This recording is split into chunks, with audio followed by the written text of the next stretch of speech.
ఈరోజైతే మనం Michaelis Menten ఈక్వేషన్ని ఎలా డిరైవ్ చేయాలో చూద్దాం. ఇప్పటి వరకు మీరు నా ఛానల్ని సబ్స్క్రైబ్ చేసుకోకపోతే సబ్స్క్రైబ్ చేసుకోండి. ఇక డైరెక్ట్ టాపిక్లోకి ఎంటర్ అవుదాం. Michaelis Menten equation. Okay, this method is best way to explain enzyme kinetics. Enzyme కినెటిక్స్ని ఎక్స్ప్లెయిన్ చేయడానికి మెథడ్ అనేది చాలా సింపుల్గా ఉంటుంది. The reaction involved in formation of product from the substrate and enzyme.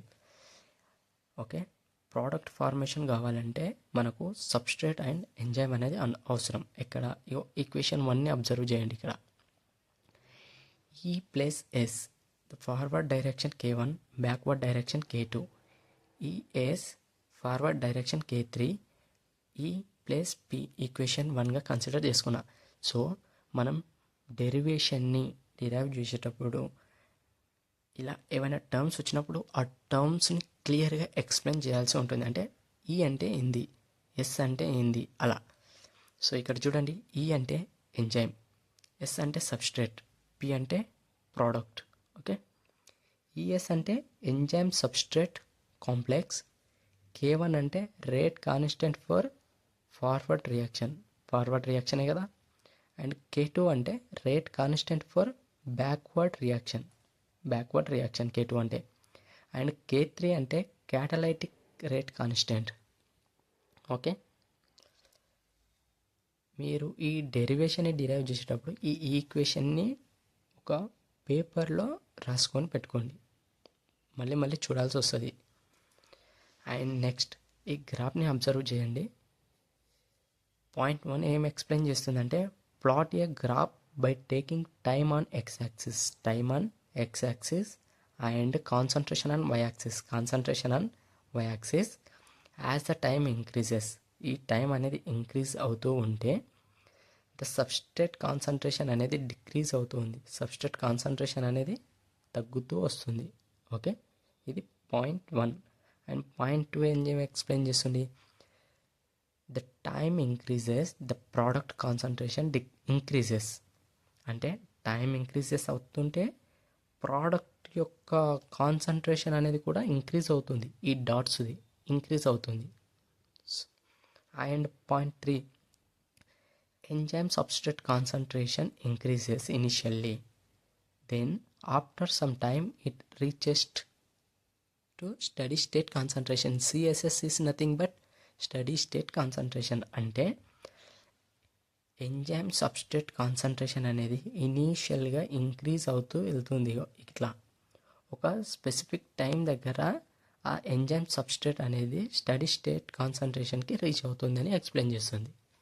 Okay, and next మనం చూస్తే the rate of product formation is equal to the velocity. Product formation అనేది దేనికి ఈక్వల్ అంటుండో, వెలాసిటీకి ఈక్వల్. సో ఈక్వేషన్ 2 అనేది తీసుకున్నాను. ఇది మనము మొత్తం ఈ డెరివేషన్ని డిరైవ్ చేసిన తర్వాత లాస్ట్లో ఉపయోగపడుతుంది ఇది. సో ఈక్వేషన్ 2గా నేను కన్సిడర్ చేసుకున్నా. అండ్ నెక్స్ట్ది, the rate of product formation only depends on the break down of enzyme substrate complex. So మనకు ప్రోడక్ట్ అనేది ఫార్మేషన్ కావాలి. ఈక్వేషన్ 1ని మీరు అబ్జర్వ్ చేసుకోండి. మనకు ప్రోడక్ట్ ఫార్మేషన్ కావాలి అనుకుంటే ఈ ఎంజైమ్ సబ్స్ట్రేట్ కాంప్లెక్స్ అనేది బ్రేక్ డౌన్ కావాలంట. ఓకే, మీరు ఈక్వేషన్ 1ని అబ్జర్వ్ చేయండి. ఇది బ్రేక్ డౌన్ అయితే మనకు ప్రోడక్ట్ ఫార్మేషన్ అనేది అవుతుంది అన్నాడు. సో ఏ డైరెక్షన్, ఫార్వర్డ్ డైరెక్షన్లో పోవాలి, అంటే ఇది K3.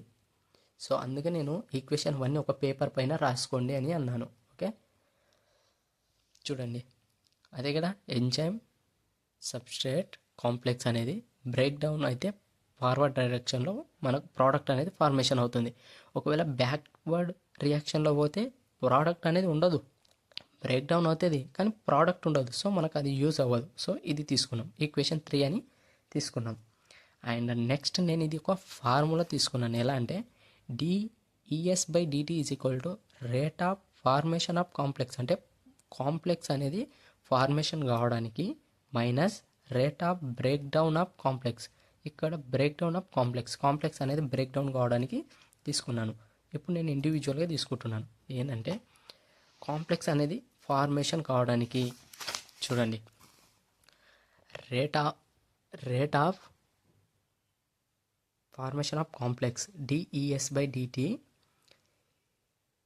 ఫార్మేషన్ కావడానికి ఏం యూజ్ అవుతుంది, K1 అనేది యూజ్ అవుతుంది కదా, K1 అనేది యూజ్ అవుతుంది. ఈక్వేషన్ 1ని మీరు అబ్జర్వ్ చేయండి.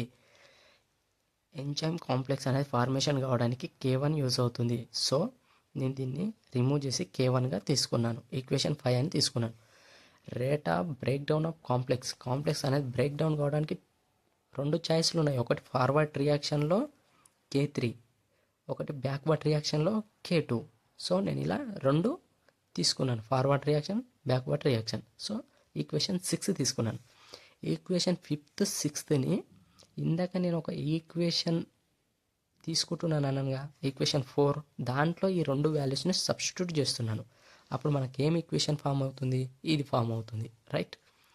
DES/dt is equal to equation 5ని మైనస్కి మైనస్ ఈక్వేషన్ 6ని తీసుకున్నాను. ఇప్పుడు నేను ఈ ఉన్న టర్మ్స్ని అలాగే రాసుకున్నాను. మైనస్తోని నేను ఈ సెకండ్ టర్మ్ని మల్టిప్లై చేశాను. Minus into plus minus K2 into ES, minus into plus minus. ఇది మల్టిప్లైలో ఉంది కాబట్టి నేను మైనస్తోని ప్లస్ని మల్టిప్లై చేస్తున్నాను. సో మైనస్ వచ్చింది. ఈ టర్మ్ అలాగే తీసుకున్నాను, ఇది అలాగే తీసుకున్నాను. దీంట్లో నేను ఈ 2 టర్మ్స్లో ES అనేది కామన్ ఉంది, ఎంజైమ్ సబ్స్ట్రేట్ అనేది కామన్ ఉంది కాబట్టి నేను ESని కామన్ తీశాను. So remaining K2 minus K3 ఉంది. నేను మైనస్ ఇక్కడ కామన్ తీశాను కాబట్టి ఇక్కడ ఏమొస్తుంది, ప్లస్ వస్తుంది. K2 + 3 వచ్చిందా, ఈక్వేషన్ 7 అని కన్సిడర్ చేసుకున్నాను. సో నెక్స్ట్ DES/dtని నేను 0గా కన్సిడర్ చేసుకున్నాను. అప్పుడు ఈక్వేషన్ 8ని 7లో సబ్స్టిట్యూట్ చేస్తే ఇది ఫామ్ అవుతుంది. ఓకే, నాకు ఇక్కడ మైనస్ టర్మ్ని ప్లస్గా కన్వర్ట్ చేయాలి. సో నేను ఈ టర్మ్ని లెఫ్ట్ సైడ్ తీసుకొని వస్తున్నాను. అప్పుడు ఏమవుతుంది, పాజిటివ్ అవుతుంది. అయ్యిందా, ఈ టర్మ్ని అలాగే తీసుకున్నాను. ఇది తీసుకోవాలి, ఇది ఈక్వేషన్ 9 అని కన్సిడర్ చేశాను. అయితే ఈక్వేషన్ 9ని నాకు ఎంజైమ్ అనేది ఇక్కడ ఉంది, ఈ ఎంజైమ్ అనేది నేను కనుగొనాలి. సో దీన్ని అలాగే పెట్టి నేను ఎంజైమ్ అనేది కనుక్కుంటే ఇప్పుడు calculate enzyme concentration. Total enzyme is equal to, ఇది ఒక formula, total enzyme equal to concentration of enzyme complex plus concentration of free enzyme. So total ఎంజైమ్ని ET is equal to concentration of enzyme కాంప్లెక్స్ని ES plus concentration of free ఎంజైమ్ని ఈగా consider చేసుకున్నాను. ఇప్పుడు నాకేం కావాలి, ఓన్లీ కావాలి ఇక్కడ. సో నాకు ఈ ఒక్కటి కావాలి. దీన్ని ఇలాగే పెట్టుకొని దీన్ని యువతలకు పంపిస్తే ET - ES అయింది. సో ఉన్న ప్లేస్లో ఈ వాల్యూని నేను సబ్స్టిట్యూట్ చేస్తున్నాను. సో ఈ టర్మ్ని నేను అలాగే తీసుకున్నాను ఇక్కడ. సో K1కి K1 అలాగే తీసుకున్నాను. అండ్ ఉన్న ప్లేస్లో దీన్ని సబ్స్టిట్యూట్ చేశాను. అండ్ Sకి S అలాగే తీసుకున్నాను. ఇక్కడి వరకు క్లియర్ కదా. అండ్ నెక్స్ట్ చూడండి, ES ఈ టర్మ్ అలాగే తీసుకున్నాను. ఈజ్ ఈక్వల్ టు ఇది ఇంటూ ఇది అండ్ ఇది, ఈ 3ని ఇంటూ చేశాను. ఒకవేళ మీరు కన్ఫ్యూజన్ వస్తే ఇండివిజువల్గా చేసుకోండి. ఇది ఇంటూ ఇది చేసుకొని ఒక టర్మ్ వేసుకొని, ఇది ఇంటూ ఇది చేసుకొని ఒక టర్మ్ వేసుకొని, మళ్ళీ దీంతో దీన్ని, మళ్ళీ దీంతో దీన్ని చేసినా వస్తుంది. సో నేను ఇక్కడ డైరెక్ట్ చేశాను. K1 into ET into S, మైనస్కి minus K1 into ES into S.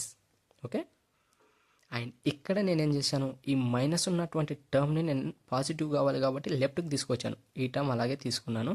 ES plus ఈ టర్మ్ని ఇక్కడ తీసుకొచ్చాను, ప్లస్ అయింది. సో ఈజ్ ఈక్వల్ టు ఈ టర్మ్ని అలాగే తీసుకున్నాను. ఓకే, అండ్ ఇక్కడ ఏముంది, నేను ఈ 2 టర్మ్లో ES అనేది కామన్గా ఉంది కాబట్టి నేను ESని మాత్రం కామన్ తీశాను. రిమైనింగ్ అలాగే రాసుకున్నాను. K2 + K3 + K1 ఇంటూ Sని అలాగే రాసుకున్నాను. ఈ ESని, ఈ టర్మ్లో ESని కామన్ తీశాను. ఈ టర్మ్ని అలాగే యూజ్ చేశాను. ఈక్వేషన్ 4 అని ఇచ్చాను. ఈక్వేషన్ 11 అని ఇచ్చాను. ఈక్వేషన్ 11ని నేను K1తో డివైడ్ చేస్తున్నాను. ఈ టర్మ్ని K1తో డివైడ్ చేస్తున్నాను. అప్పుడు ఏమవుతుంది మనకి చూడండి, K2/K1 ప్లస్ ఇండివిజువల్గా నేను డివైడ్ చేస్తున్నాను. K3/K1 ప్లస్ K1S/K1 ESని అలాగే పెట్టుకున్నాను. సో ఇది మొత్తం ఒకటే టర్మ్ కాబట్టి నేను దీనికి మాత్రమే చేస్తున్నాను. Is equal to K1 ETS/K1. ఇది ఈ K1 ఇది K1 క్యాన్సల్. రిమైనింగ్ టర్మ్స్ నేను అలాగే రాసుకున్నాను. చూడండి, ఈ ES Sని అలాగే రాసుకున్నాను. ఇక్కడ ఉన్నటువంటి ప్లస్ని ఇక్కడ రాసుకున్నాను. So K2 plus K3 by ఈ రెండు టర్మ్స్కి మనకు ఒకే K1 ఉంది, అంటే సేమ్ ఉంది కాబట్టి నేను ఒకదానిలాగా రాసుకున్నాను. ఈక్వల్ టు ఇక్కడ రిమైనింగ్ టర్మ్స్ని రాసుకున్నాను. సో ఇక్కడ నాకు ఈఎస్ మాత్రమే అవసరం. ఈఎస్ని ఇక్కడ పెట్టుకొని ఈ రిమైనింగ్ టర్మ్ని ఇది మల్టిప్లై చేస్తుంది, ఇతరులకు పోతే డివైడ్ చేస్తుంది. సో డివైడ్ చేస్తుంది. ఈఎస్ ఈజ్ ఈక్వల్ టు ఈ టర్మ్ ఈటీఎస్ బై ఈ టర్మ్ని ఫస్ట్ రాసుకొని ప్లస్ ఈఎస్ని ఇక్కడ రాసుకున్నాను. సో ఈక్వేషన్ 12 అయింది. ఈ 12ని తీసుకొని వెళ్ళి ఈక్వేషన్ 3లో సబ్స్టిట్యూట్ చేశాను. ఈక్వేషన్ 3ని మీరు ఇక్కడ చూస్తే చూడండి, ఈక్వేషన్ 3 ఈఎస్ ప్లేస్లో ఇప్పుడు వచ్చినట్టు వాల్యూ మొత్తాన్ని సబ్స్టిట్యూట్ చేస్తున్నాను. ఈ రిమైనింగ్ టర్మ్ అలాగే ఉంటుంది. అబ్జర్వ్ చేయండి, ఇక్కడ DP by DT is equal to K3 ఇది ఉన్నది. ఈఎస్ ప్లేస్ అంటే ఇది, ఈ టర్మ్ ఈఎస్ అంటే ఈ వాల్యూని ఇక్కడ నేను సబ్స్టిట్యూట్ చేశాను. ఈక్వేషన్ 13 అని వేశాను. ఓకే, అర్థమైందిగా. DP by DT is equal to K3 ఇది ఈక్వేషన్ 3. ఈఎస్ ఉంది, ఈఎస్ ప్లేస్లో ఈ మొత్తం వాల్యూని ఇక్కడ సబ్స్టిట్యూట్ చేశాను. ఈక్వేషన్ 13 అని ఇచ్చాను. సో ఇప్పుడు మనకు ఏ టర్మ్కి ఏం తీసుకోవాలనేది ఇక్కడ మీకు రాశాను. ఎస్ ఈజ్ ఈక్వల్ టు సిగా తీసుకోండి. K2 ప్లస్ K3 బై K1ని కేఎంగా తీసుకోండి. DP by DT is equal to విగా తీసుకోండి. ఈక్వేషన్ 2ని చూడండి, ఇదే ఉంటుంది. K3 ET is equal to విమాక్స్గా తీసుకోండి. అప్పుడు మనకి ఈక్వేషన్ 13 ఏమవుతుంది, ఈ విధంగా ఫామ్ అవుతుంది. DP by DT is equal to ఏముంది, V. KT plus KT into ET ఏముంది, విమాక్స్ ఇంటూ ఎస్ అంటే ఏంది, C by K2 plus K3 by K1 ఏముంది, కేఎం ప్లస్ ప్లస్ ఎస్ అంటే సి. ఇక్కడ చూడండి, కేఎం అంటే మైకేలిస్ మెంటన్ ఈక్వేషన్ యొక్క కాన్స్టెంట్ అండ్ విమాక్స్ అంటే maximum concentration velocity. Okay, and ఇక్కడ 3 situations depends upon KM and C పైన డిపెండ్స్ అయ్యి ఉంటాయి. అంటే కేఎం ఈక్వల్ టు సి అయితే ఇది, కేఎం గ్రేటర్ దెన్ సి అయితే ఇది, కేఎం లెస్ దెన్ సి అయితే ఇది. ఇక్కడితో మైకేలిస్ మెంటన్ ఈక్వేషన్ డెరివేషన్ అనేది కంప్లీట్. ఓకే.